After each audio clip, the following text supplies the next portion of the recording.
Good morning, ladies and gentlemen.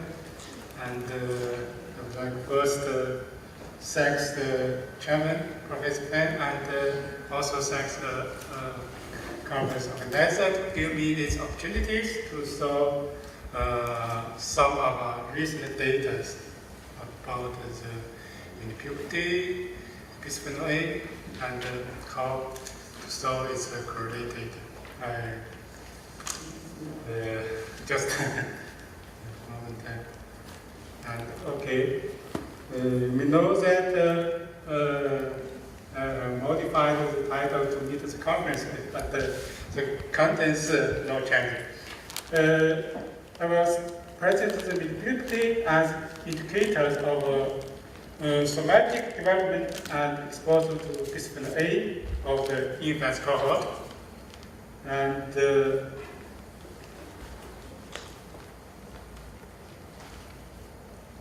okay, let's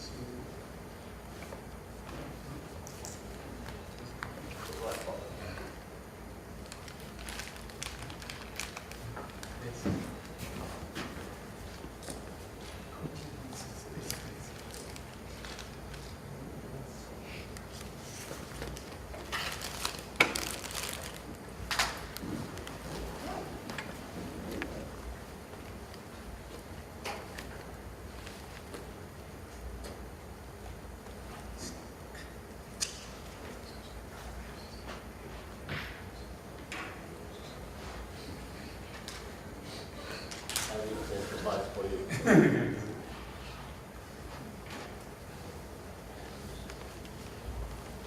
So it's organized its presentations in 5 parts, and first I will introduce a bit its project or its conference, and the next sorry, it's next. It's a project we call the Island Pregnant Mother and Young Children Exposed to Environmental Pollutants and the Health Effect. Our data also today is a part of this project. Our study is focused on its area we call the Daishan area. It's very specific in China. It's island. So the participants live there. They're local people, so they're isolated. They live in an isolated environment. This area also is the biggest fishery in China. Also, they are surrounded by the well-developed country, the well-developed area. Like here is Shanghai. Here is here is Hangzhou. Last year we have G20 here. There's also big city in Ningbo. So you can see it's the islands live surrounded by a well-developed area, and they also have specific dairy. This means they eat lot of every day for fish, for seafood. So of course, address the pollutants is very general. The next is first one aspect I will say introduce the bisphenol A to you. I think all of the people sit here well know that it's a high volume product, industrial product. It's given its very low volatility because it's high volume product. So every year it is estimated that about more than 100 tons were emitted into air. This hugely, another thing is it's broadly used in daily consumption. You can see it's used as plastic for water bottle, for sports equipment, CD and DVD and other things. And also another thing for example, we have receipt. Every day we contact that. It's a lot of bisphenol A. So it's because of this use, so human you repeatedly exposed to that. So we found already found in urine and blood and breast milk anywhere, and so on. So it's since another since we talk today is mid puberty. It's a not new things, but people and know this about is biological puberty. It's defined as sexual hormone surges due to the short period of axial hypothalamus, pituitary, and gonad activity. It's HPG axis. See, here is the mid puberty. Just after the birth, they have hormone surge. See, but actually before that, before the birth, they have already have the HPG activity during the gestational week. And the 8 week already their fetal lattice cell have matured and synthesizes testosterone. And then going to 17 weeks, just because they increase the number of lattice cell and peaking the T secretion, the testosterone. It's and this week it's already degradation of lattice cell and decrease of T secretion, like this one. So after this, you see this mid puberty is in between fetal puberty, fetal HPG activity and the puberty here. So it's also people know the biological data. I think it's important, maybe indicated activity here, or maybe indicates onward development. So that's why.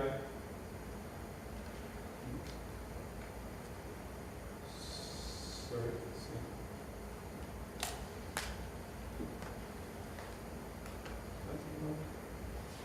Next, please. Okay.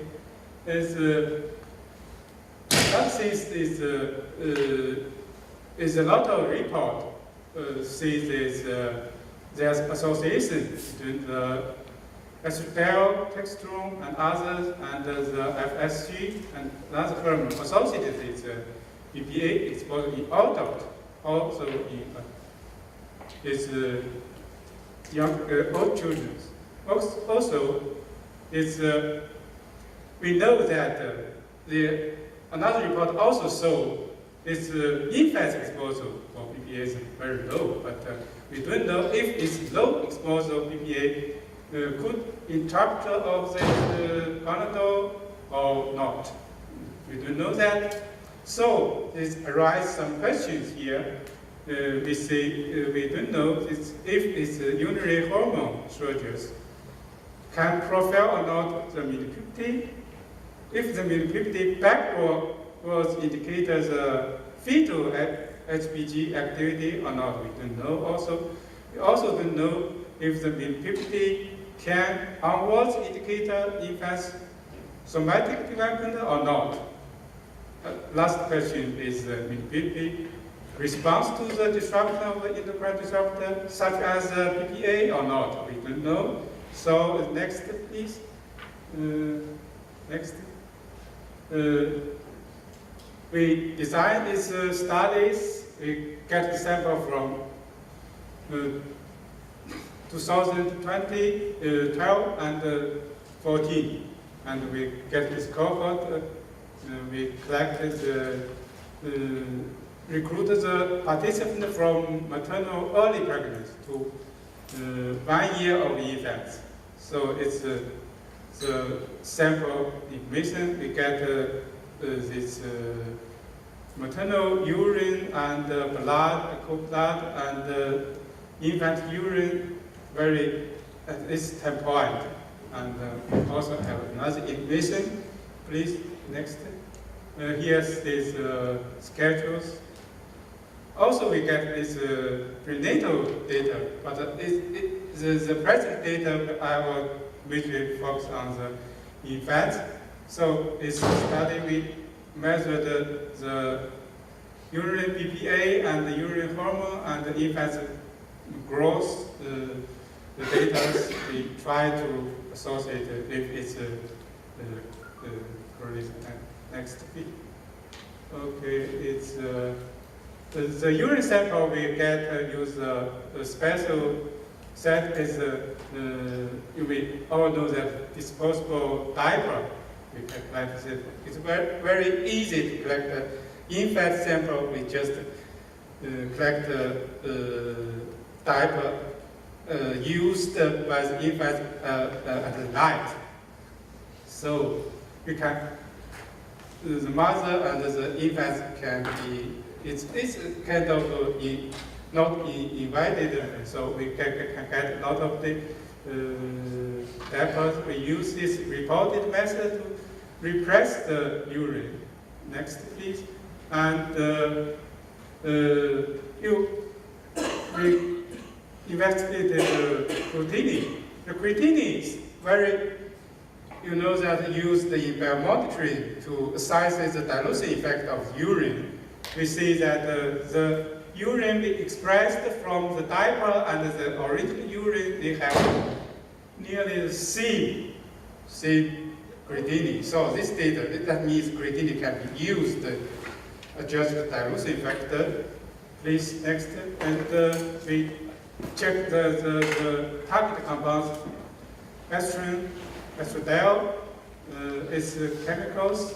Bisphenol A, we see at the expressed urine and original urine is quite correlated. That means this data can be used. Next, please. And here's QCQA. We established method based on this. Next, please. Okay. Here we saw this work is our data. Our participant exposure is another report. We see that nearly the same. That means we are not specifically exposed to high or low level. It's quite common. This data, I think, may implies that it's, if we have found something in this cohort, maybe another effect also can be found in another cohort. Please, next. Okay, let's see the hormones in different sampling point. Is at birth 16 days, 20, 40 days, and 3 months, 6 months. It's part of data. We actually already analyzed the data for 6 months, for 1 year. And so we can see this generally the external is and this month is different between the male and female infants. It's testosterone, sorry. It's testosterone. Okay, it's this one. This is a mistake. It's this hormone, FSH, is totally different from birth to 6 months. Another one is C. Next. So it's a profile. One by one, I will show it's the changes of XL in male, in female is similar. They're going down. Next. It's the testosterone also going down. Next is LH. You can see here it's up, here is point. From here go up and down. It's also, so we use 16 days sample as reference. Another sample, if it's significantly lower compared to this one, marked here, is another similar. Next is FSH. It also use this as reference. This is going up and down. It's point peak. Next. It's a ratio of HDL and testosterone. You can see it's different. See, it's UC here. This one is similar in the female. Okay, that's the profile of the urine sex hormone. It's a profile of the growth somatic development. Here, use body mass index. Here. It's a mixed data of infants and male and female. We see generally these twins. Next. When we further see the difference between the male and female, you can see this body mass is have some difference to some extent is significant, but is here. You see here, this head circumference also increased, but it's not sexual difference here. Next. Okay, we try to, because it's quite dynamically changing. Yeah, we try to use these models to assess how the growth rate changes. We define this, for example, body mass index growth rate. We use body mass is this time sampling minus the body mass and the birth, and this time range. Yeah, time of this sampling and minus time of birth. So it's an example. This example defined as body mass. This sampling minus the last time sampling. It's a little bit different, but nobody knows how to assess the growth. So we try to use these models. And this data, you see here. Here is the growth. We have get the body mass index from 1 month, 3, 6, 8, 12. But we measure the hormone and birth, this date, and also. So, for example, we try to assess this hormone and 14 days to see if it's associated growth rate of 1 month, 3 months, 6 months, and 8 months. We found this significantly associated. Is significantly associated here is similar. So is another is estradiol with body mass index. It's another model used. You can see it's quite different, and when compare the male and female, it's a lot of associated here for the male, but it's here. I'm quickly going down to see it's similar is for testosterone. Next is no association here, but we found. Next here for FSH is not association here. It's not here. This model next is similar. I'm quickly going through its data. Okay, it's estradiol. Next is also it's testosterone associated with head circumference or not. You see this? Okay. Next. You can see going to head. So that's the things. This scenes I will summarize later. Okay, we see another aspect of this story is the